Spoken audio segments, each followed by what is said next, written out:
امام حسن اور امام حسین کے نام یہ اللہ نے رکھے ہیں۔ جب حضرت امام حسن پیدا ہوئے تو میرے نبی علیہ السلام آئے اور آ کر پوچھا کہ علی کیا نام رکھا ہے میرے بیٹے کا؟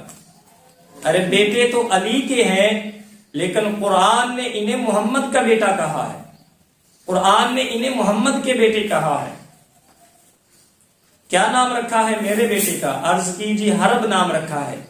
حرب عربی کے اندر جنگجو کو کہتے ہیں، سپہ سالار۔ چونکہ حضرت علی کی طبیعت ایسی تھی، آپ جنگجو تھے، بہادر جنگجو، سپہ سالار تھے، تو آپ کی طبیعت میں یہ تھا تو آپ نے جنگجو رکھا۔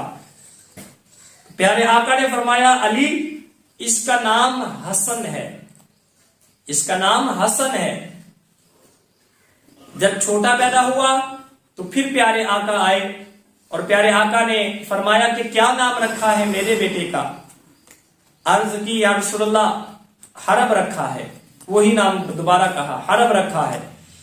پیارے آقا نے فرمایا نہیں، اس کا نام ہے حسین، اس کا نام ہے حسین۔ پہلے کا نام حسن اور دوسرے کا نام حسین۔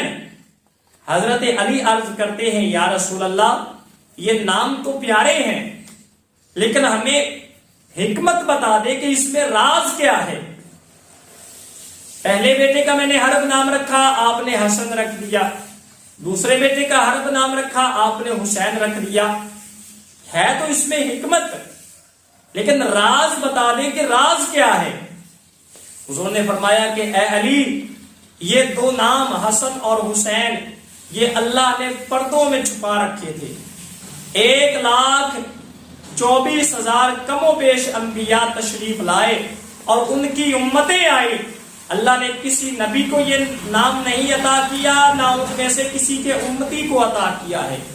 اللہ نے یہ دو نام پردوں میں چھپا رکھے تھے اور اللہ نے یہ نام مجھے میرے بیٹوں کے لیے گفٹ عطا کیے۔ اللہ نے میرے نام مجھے، یہ میرے نام میرے بیٹوں کے، اللہ نے یہ نام مجھے میرے بیٹوں کے لیے عطا کیے ہیں، تو آج میں نے ان کا نام حسن اور حسین رکھا ہے۔ تو یہ حسن اور حسین یہ حضور نے نہیں رکھے، یہ مولا علی نے نہیں رکھے، یہ خود خدا نے نام رکھے ہیں۔ حسن اور حسین کے پیدا ہونے سے پہلے آدم علیہ السلام تک نہ کسی نبی کا نام حسن حسین تھا، نہ کسی امتی کا نام حسن حسین تھا۔ یہ اللہ نے سب سے پہلے اگر نام رکھے ہیں تو حضرت مولا علی کے بیٹوں کے نام رکھے ہیں، حسن اور حسین۔